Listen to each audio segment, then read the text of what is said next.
Hi guys, today magluluto tayo ng bitares. Ito po. Basan na natin at papakulaan natin.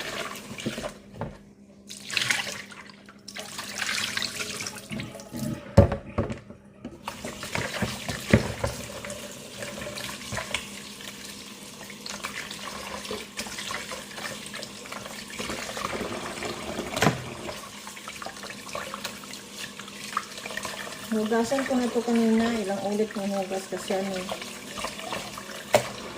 medyo may pa mga dili-dili, mapulang. Yung kaninang baka is mapula talaga so ito na po siya. Lagyan na po natin ng tubig.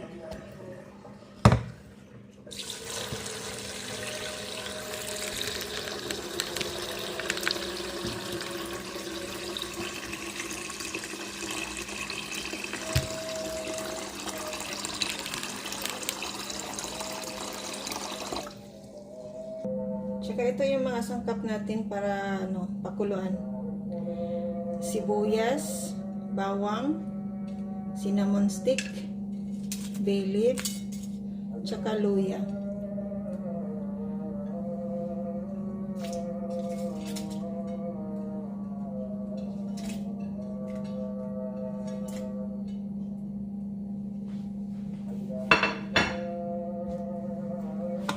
Tsaka syempre black pepper.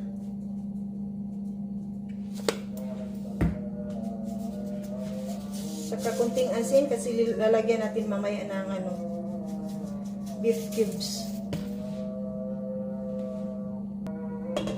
Pakuluan natin ng 1.5 oras. Kumulo na siya, ilagay natin yung beef cubes.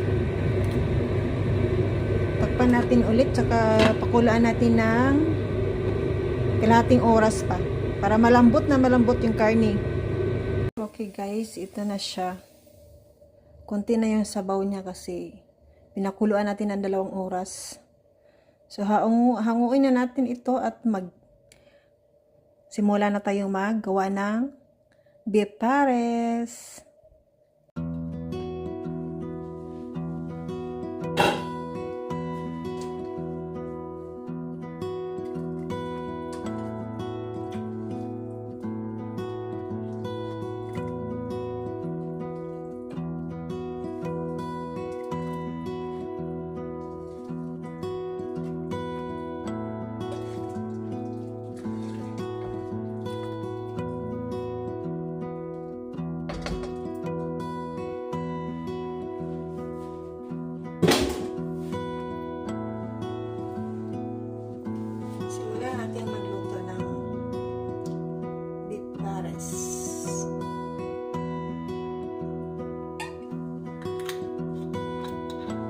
Simpleng beef pares lang po ito. Kasi wala po akong oyster.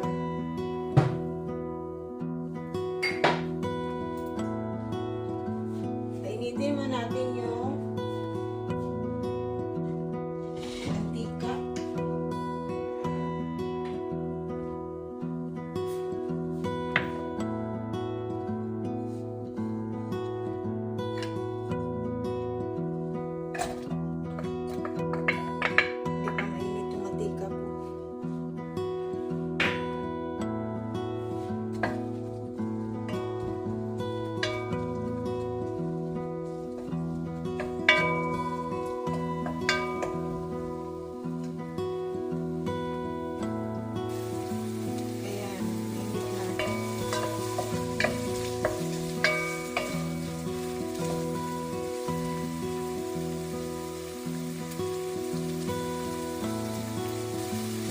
Depende po sa atin kung anong unahin natin yung paggisa, diba? Minsan yung bawang, minsan yung sibuyas. Pero kadalasan ko po ang inuuna is bawang, pero ngayon lang inuuna ko yung sibuyas.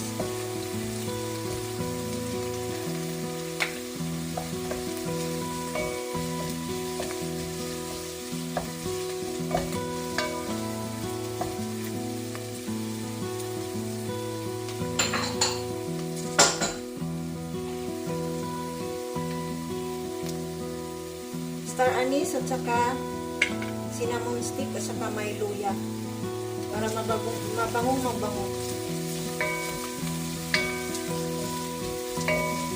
Ang nagpapabango nito ay yung star anise.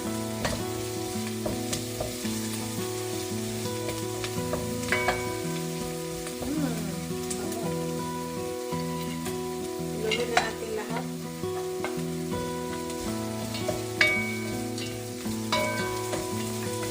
Hayaan muna natin para yung aroma niya ay lumalabas talaga.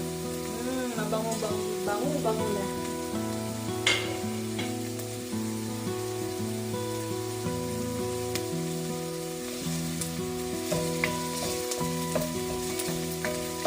Yung karne ko pala inihiwa ko ng maliit para madali siyang kainin kasi nahiwa na siya ng maliit. Isot na natin ito ng mga ilang minuto kasi gusto ko yung ano niya, yung ano na ba, yung dark na, yung sibuyas at ahos, bawang. Yung karne ko inihiwa ko ng maliliit. Ito ganito kalaki.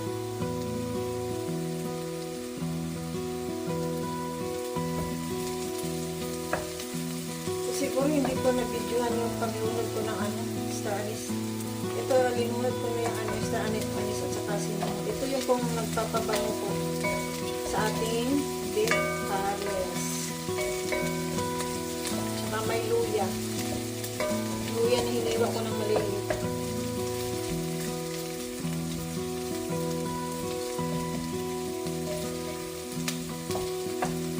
Hayaan mo natin ng kunti. Mabango na po. Sarap ng bango. Amoy pa lang, ulam na.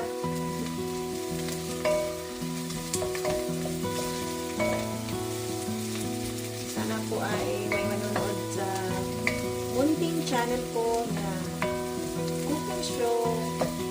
Minsan hindi maganda yung kuha ng mga video kasi ako lang po ang nag-video. Sariling sikap lang po. Saka nakasimula ko lang po. Kadalasan nga walang nagsasubscribe. So ayan. Medyo brown na siya. Ilolo na natin yung karne.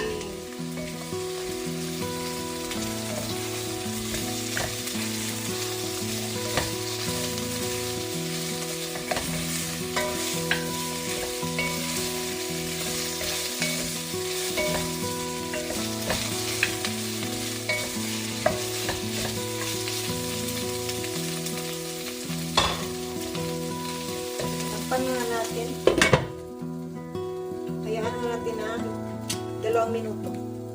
Bango na. Lagyan na natin ng light sauce. Light sauce po yung ginagamit ko.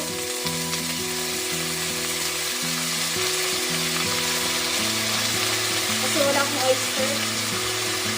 Light sauce saka diet sauce.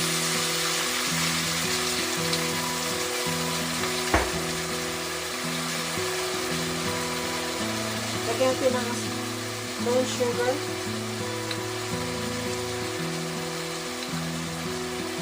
Yung kutsara yung nilagay ko. Panguin natin. Ay, stay natin. Ano pala, i-mix na natin. Ano ba yung hanguin? Di ba yung hanguin yung ano na? Kukunin na sa kalan. Mahirap talaga basta hindi tayo marunong magtagalog. Bisaya kasi. Saka, yung sabaw kanina sa nakuluan natin. Yun din ilalagay natin.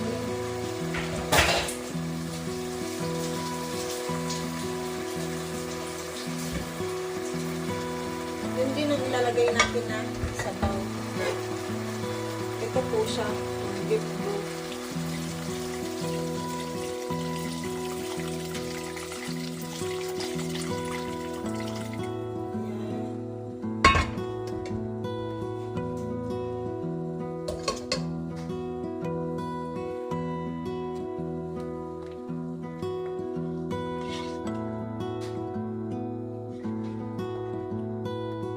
pakuluan muna natin siya. Ipakulo muna natin siya bago natin ilagay yung ano, cornstarch.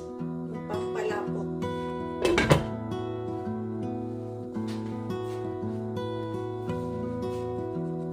Ayan, kumulo na.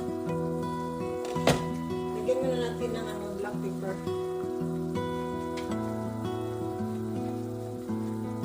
Hindi kompleto basta walang black pepper. Nakakunting asin lang po.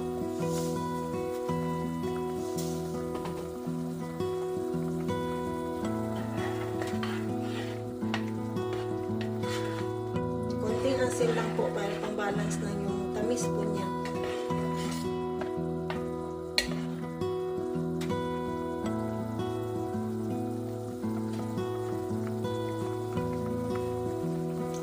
Pwede na. Lagay na natin yung cornstarch.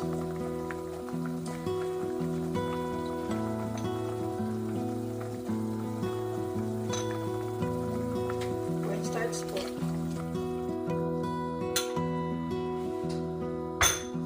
Pampalapot.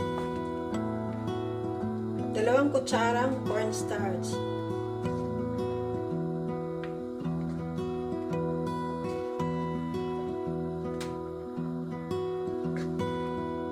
Hayaan muna natin kumulo.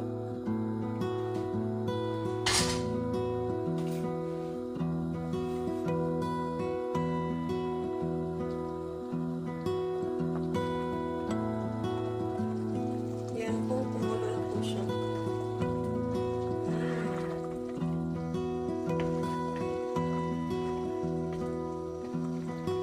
Ang bango.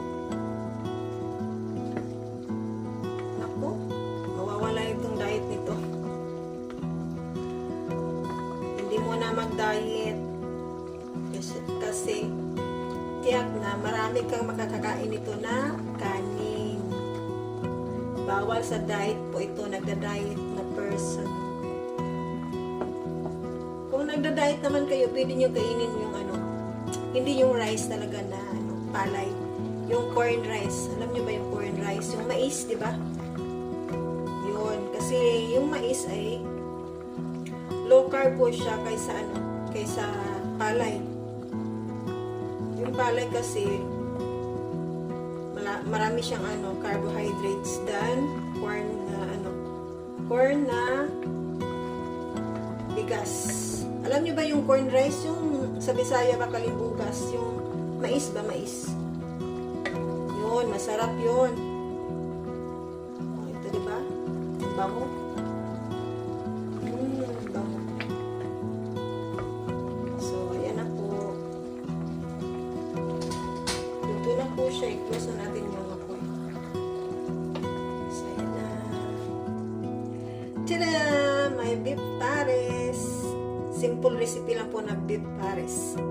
Kung gusto nyo yung ano, may medyo social na beef pares, lagyan nyo ng oyster sauce. Kasi dito wala akong oyster sauce kasi hindi po to sa akin na bahay. Sa amo ko po. So, quick vlog lang po ito. Yung dark soy sauce lang at saka light soy sauce yung ginagamit ko. Saka brown sugar, star anise, cinnamon stick, black pepper, kunting asin.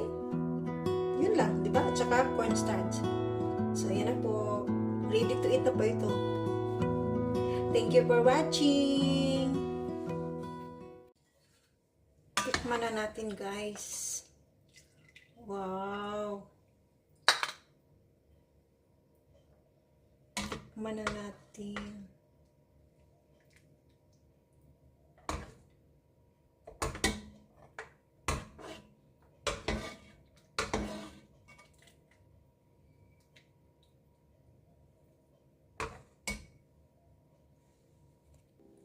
Ayan po yung beef pares natin.